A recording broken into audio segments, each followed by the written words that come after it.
Bonjour à toutes et à tous, bienvenue sur Radio Foot 24. Nous sommes le 12 juillet 2026 et aujourd'hui nous revenons sur une journée exceptionnelle de football mondial. Au programme, les demi-finales de la Coupe du Monde désormais connues, les réactions des stars, les polémiques autour de l'Argentine et de Mariano Rajoy, les changements au Sénégal, ainsi que toutes les informations mercato en Europe. Installez-vous confortablement et surtout, abonnez-vous à Radio Foot 24, activez la cloche des notifications et laissez un « j'aime ». Votre soutien nous permet de vous proposer chaque jour toute l'actualité du football mondial. C'est parti. Les quarts de finale de la Coupe du Monde ont rendu leur verdict. L'Angleterre rejoint le dernier carré après une victoire face à la Norvège grâce à un immense Jude Bellingham. Le milieu du Real Madrid a encore livré une prestation de très haut niveau et confirme qu'il est l'un des meilleurs joueurs du tournoi aux côtés d'Harry Kane. Malgré l'élimination, la Norvège quitte la compétition avec les honneurs. Pour sa première participation depuis 1998, la sélection d'Erling Haaland a montré qu'elle pouvait rivaliser avec les plus grandes nations. Dans l'autre quart de finale, l'Argentine s'est qualifiée après prolongation contre une Suisse particulièrement courageuse.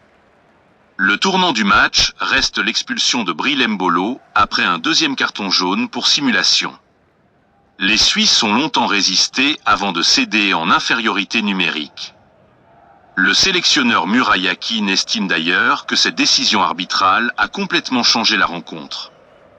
Les demi-finales sont désormais connues. France contre Espagne à Dallas. Angleterre contre Argentine à Atlanta. Autre fait marquant, il est désormais certain qu'aucun nouveau pays ne remportera cette Coupe du Monde. Le futur champion sera forcément l'Argentine, la France, l'Espagne ou l'Angleterre. 4 scénarios passionnent déjà les supporters. Un nouveau sacre de Lionel Messi, une 3e étoile pour la France, un doublé Eurocoupe du Monde pour Lamine Yamal ou enfin le retour de l'Angleterre au sommet 60 ans après son unique titre mondial. Après les résultats, place maintenant aux réactions des joueurs, des entraîneurs et aux polémiques qui agitent déjà cette Coupe du Monde. Lionel Messi continue d'écrire l'histoire.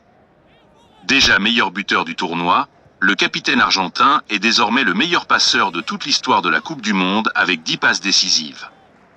Son coéquipier Julián Álvarez a d'ailleurs affirmé que toute l'équipe fera le maximum pour permettre à Messi de conserver son titre mondial. Du côté anglais, Jude Bellingham a révélé que sa mère lui avait demandé toute la semaine de contrôler ses émotions afin d'éviter un carton jaune synonyme de suspension. Erling Haaland, éliminé avec la Norvège, n'a pas tari d'éloges envers le milieu anglais, estimant que le Real Madrid et la sélection anglaise avaient énormément de chances de compter un tel joueur. En Espagne, la demi-finale contre la France est déjà dans toutes les têtes.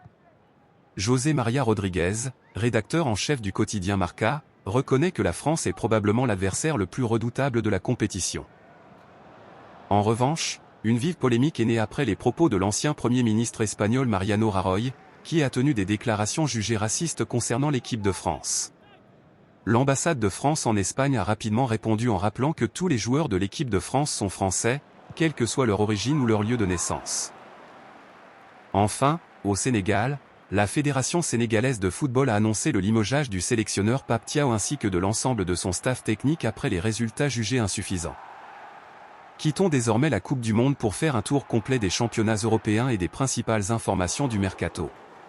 Le Borussia Dortmund tente de recruter le jeune prodige grec Konstantinos Karetsa. Les discussions sont en cours avec Genk, qui a déjà refusé plusieurs offres. En Turquie, Galatasaray tient sa nouvelle recrue. Leslie Ugochukwu va signer dans les prochaines heures après un accord conclu avec Burnley. Aux Pays-Bas, l'Ajax accélère sur plusieurs dossiers. Le club d'Amsterdam négocie avec Girona pour Azzedine Ounahi tout en discutant avec Marcos Leonardo, qui devrait quitter Al Hilal durant l'été. En Arabie Saoudite, Al Ahly est très proche d'un accord avec le Sporting pour Francisco Trincao.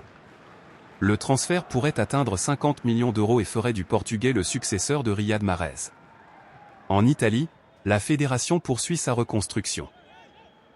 Paolo Maldini devient officiellement directeur technique de la sélection italienne tandis que Leonardo rejoint le projet comme conseiller. Toujours en Serie A, la Fiorentina a finalisé l'arrivée d'Alex Jiménez sous forme de prêt avec option d'achat. En Angleterre, Leeds United rejoint Bournemouth et Sunderland dans la course pour Tarek Muharemovic. Fulham, de son côté, mise sur l'avenir avec le recrutement du très prometteur Erskine Rennie, âgé de seulement 16 ans, en provenance du Celtic. Le mercato européen continue donc de s'accélérer alors que plusieurs grands clubs cherchent encore à renforcer leurs effectifs avant le début de la nouvelle saison. Nous terminons cette édition par les deux affiches qui feront vibrer la planète football cette semaine. Le mardi 14 juillet, à Dallas, la France affrontera l'Espagne dans une demi-finale qui s'annonce spectaculaire. Les Bleus, champions du monde 2018 et finalistes en 2022, tenteront de décrocher une nouvelle finale mondiale. En face, l'Espagne de Lamine Yamal rêve de confirmer sa domination après son sacre à l'Euro et d'écrire une nouvelle page de son histoire. Le mercredi 15 juillet, à Atlanta, l'Angleterre défiera l'Argentine. D'un côté, Jude Bellingham et Harry Kane veulent offrir aux Trillions leur premier titre mondial depuis 1966. De l'autre, Lionel Messi et l'Albiceleste espèrent conserver leur couronne mondiale et réaliser un exploit historique avec un deuxième sacre consécutif. Ces deux rencontres opposeront les 4 meilleures nations encore en lice selon le classement FIFA. Chaque équipe possède des arguments solides, des joueurs de classe mondiale et une immense motivation. Les moindres détails pourraient faire la différence.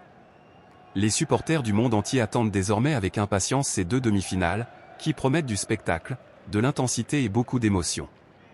Une chose est sûre, cette Coupe du Monde 2026 entre dans sa phase décisive. C'était votre résumé complet de l'actualité football du 12 juillet 2026 sur Radio Foot 24. Si cette vidéo vous a plu, pensez à laisser un j'aime, à vous abonner à la chaîne et à activer la cloche des notifications pour ne manquer aucune actualité, aucun mercato et aucun résultat de la Coupe du Monde. Dites-nous également en commentaire, qui remportera cette Coupe du Monde 2026 ? La France, l'Espagne, l'Argentine ou l'Angleterre ? Merci à toutes et à tous de votre fidélité. Prenez soin de vous, et rendez-vous très bientôt sur Radio Foot 24 pour une nouvelle édition de l'actualité du football mondial.